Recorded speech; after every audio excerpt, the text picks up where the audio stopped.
Right, this is part 2 of Russell's assessment on the simulated work 5A, 5B, cancer obese and overweight clients using motivational interview techniques. So, because I'm concerned with the gluten with you, okay, because just because you don't get any negative feedbacks, and what we mean by negative feedbacks, we mean symptoms. Right. Okay. It doesn't mean to say nothing isn't happening, because I've recently found out that the intestinal tract heals very quickly. Right. So you can get kind of 3 hours of what they call intestinal permeability, means damage to the intestine, but you can go to bed and wake up the next day and it's fixed because the intestinal cells repair very quickly. But anyway, so I've made a list of, I missed the N off that, of problems that are associated with gluten, okay, which is spondylitis, which is joints and spinal, uveitis, which is eyes, Crohn's, which is inflammation or bowel disease, retractable colitis, which is colon, Hashimoto's, which is thyroid, colitis colon, celiac, which is intestinal, which is the villi gone flat, dementia, which is brain, which is mum's problem, and mum's problem again, which is psoriasis. Yep. So, why, like, let's pick my mother. She will ask me occasionally to buy some wheat because she misses it, but it's been that long since she'd really ate it on a regular basis now. She stopped complaining, and like she'll say I'm hungry, but I know to give her some fat. So, and going back to the group training video with Steve.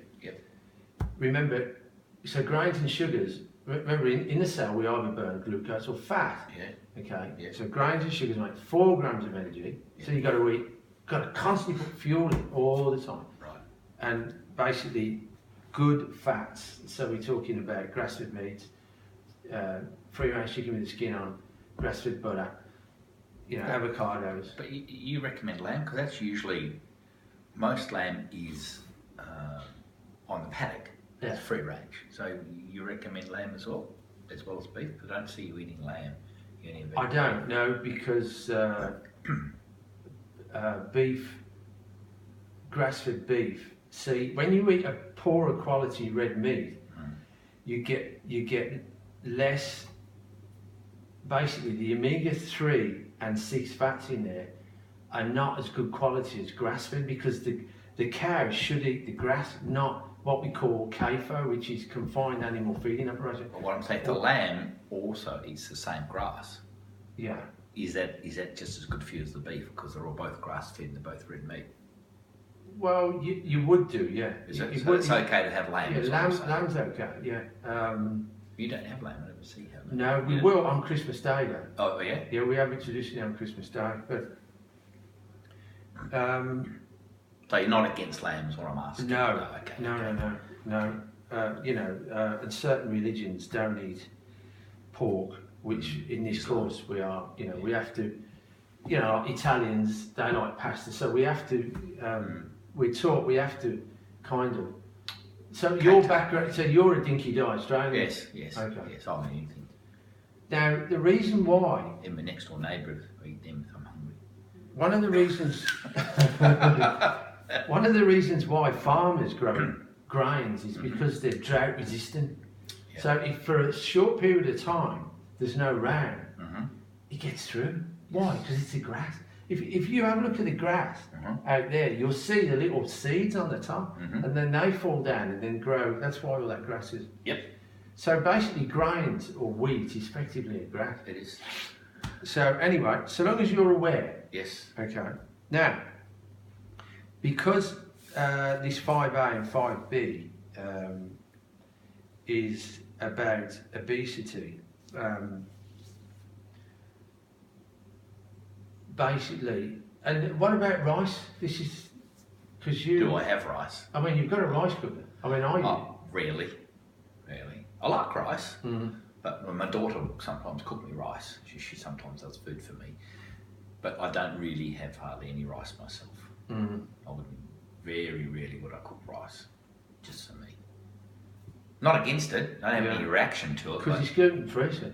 It's gluten free. Yeah. I'll cook, I like risotto rice. I'll cook that. I'll cook a risotto. Okay. That's the very small one, isn't it? Yeah, I know, it's quite a decent size. It's special Italian rice. Right. You know, had it? It's nice and beautiful tasting rice. Yeah, I've had a Japanese one that's similar. That's very small. They use. Yeah. But it is because anything that is a sugar, is a starch, is a carbohydrate. Okay. So if you think of if when you look at a food and you see sugar, you think has some sweet taste to it, or it's got that even in an apple, okay, because there's sugar, it's classed as carbohydrate. Yeah, it's sucrose, fructose, and glucose. So in an apple, I think it's Fructose. Fructose. Yeah, you're right. So the sugar is made up of those three compounds. Right. But as you said, apple's good sugar, but don't have too much of it, like everything. Well, what I want you to understand is that an average person needs around 25 grams of, that's right, it's not milligrams, 25 grams of sugar for basically there's two purposes of sugar in the body, okay? One is for the red blood cells, because they don't have the power plant, the mitochondria, okay? So they've got to get their energy from somewhere. So the doctor will tell you the red blood cell doesn't have the power station, right? So it uses blood sugar for energy. Right. Okay? The other one is the neurons in the brain prefer it because the brain can't fail; must work constantly. Yeah. Okay. So anything more than 25 grams of sugar. Is this per day? Per day. 25 grams, how many teaspoons? So I can equate that. Well. So if you had another small teaspoon of sugar, okay.